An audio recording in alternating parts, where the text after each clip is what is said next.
Welcome to our Navaratri. This is this beautiful column at the portal welcoming you.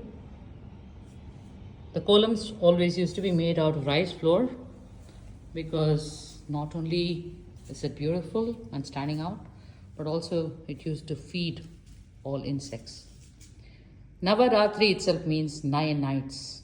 So the theme for this year's Navaratri are the numbers in general and 9 in specific. We started off with 9 columns.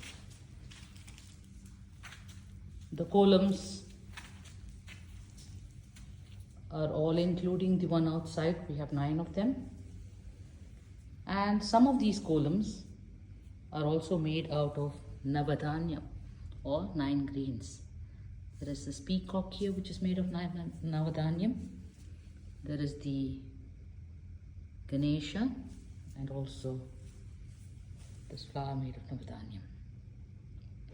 We also have 9 models of temples in India and abroad to complete the theme. Each of these temples also has a number connect.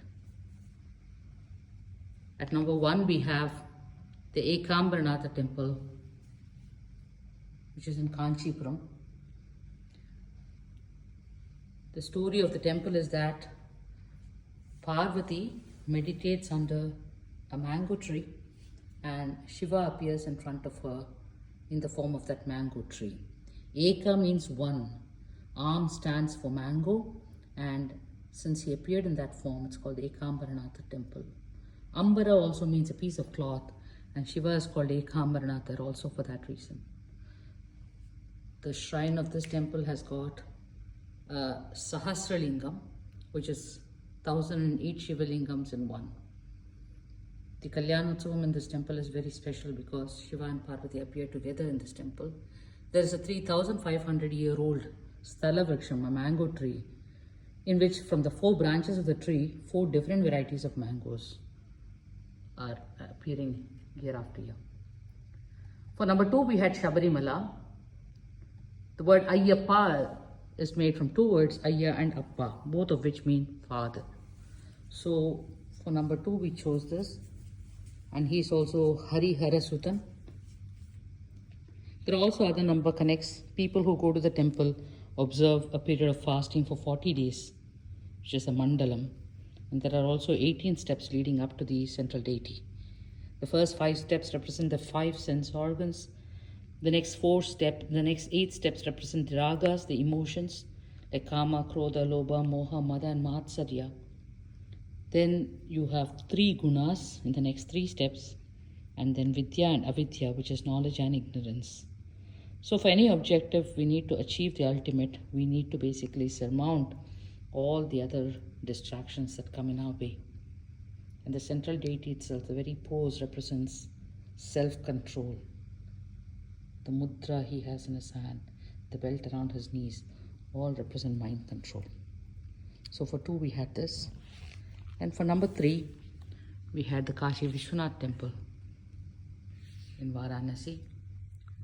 It has 3 domes made of gold, and the gold for this was donated by Raja Ranjit Singh, who was the first Sikh emperor of India. For 4, we had the Ayodhya Ram Mandir. The connect with 4 for Rama is, of course, because 1, he is the one of 4 brothers, and also Hanuman describes Sri Rama in the Sundarakanda as somebody who has mastery over the 4 Vedas. For 5, we went back all the way to Tanjore to the great big temple, which is the Brihadishwar temple. It's a Dravidian temple built by the Cholas. It has a number of mathematical connections. The dimensions are matched with the Tamil alphabet in many ways. So you can see that the height of the Shiva Lingam in the temple matches with the number of vowels in Tamil, The height of the pedestal of the Shivalingam matches with the number of consonants, and the height of the Gopuram matches with the number of mixed letters. So this is the connect with Tamil because it was a Dravidian temple basically. Also other mathematical connects because it observes the golden ratio, which gives it its aesthetic appeal. Many aspects of the temple are unknown. It was built out of granite, but it was not known where the granite was and how it was transported because there was no granite quarry anywhere near it. There's a huge monolithic Nandi in that temple. There's a very heavy stone, single stone dome, and how it was raised to that height. All of these are miracles that are not known. Architectural marvel, many aspects of architecture about it, geometry, harmony and design, which is very unique to the Cholas. For number 6, we decided to go to the Batu caves in Malaysia. Reason is because we wanted to show that Hinduism is spread far and wide, and very popular temple in Malaysia is the Batu caves. There are these colorful steps on the temple, which is a recent addition to it. Earlier it was just made out of sandstone, but fairly recently they have made it colorful, and it's such an Instagram favorite. There are 272 steps leading up to the caves, which have stalactites and stalagmites in it. The Murugan statue is the third largest Hindu statue in a Hindu temple abroad and anywhere in the world. The caves were made out of cardboard and pieces of tissue and rocks from the garden that were painted over.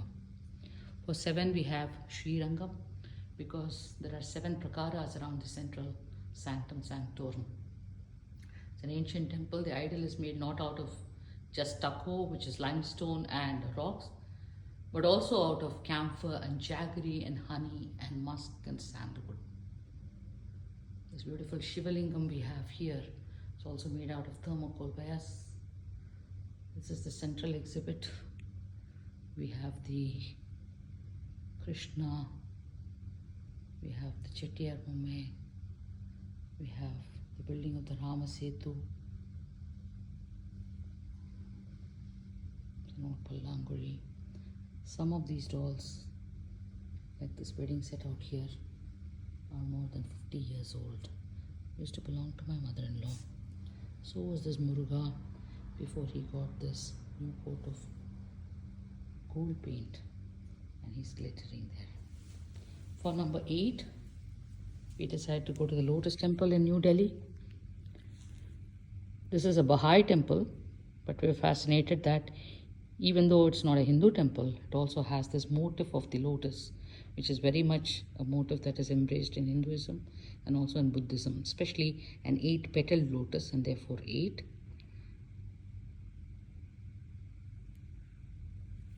This temple was built by an Iranian architect called Fahro Sahiba. It was inspired somewhat by the Sydney Opera House. The lotus petals actually were made out of marble that was secured from Parthenon in Greece. Same marble that was used for Parthenon in Greece was secured for building these. We of course made it out of chart paper. The precision, the geometric precision, also the fact that it was the 8th of the Baha'i temples, all have mathematical connection to us. Then for 9, we went to Kumbakonam, to the Suryanarayan temple. Most of these temples generally have Shiva or Vishnu as the main deity, but here it is the sun god, the Suryan, who is the main deity. There is the Guru shrine, which is facing the Suryan to cool him down. It is unique because it has separate shrines for the 9 Navagrahas. Usually all the Navagrahas are put together in one shrine, but this temple has separate shrines for them.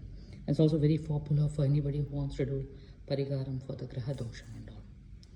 So those are the 9 temples we have for the numbers 1 to 9. We also had a little game that is find Ram Lalla, because wherever Rama is, that is Ayodhya. So we have this image of Ram Lalla, and how many places did you spot it? Here is one in Ayodhya itself, hiding behind the other picture of the Ram Lalla. If you went to Batu caves, there you go. There is one right inside the Batu caves. Number 3 is hiding between these dolls, which were made out of old bottles. There is 3. Number 4 is there behind the Krishna. Number 5 is located next to the Shiva Lingam, near the garland. You can spot it. That is number 6 behind this musician doll. You should be able to see it there.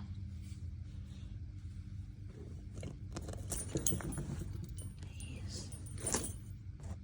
Then for number 8, we come to Shabarimala. There he is.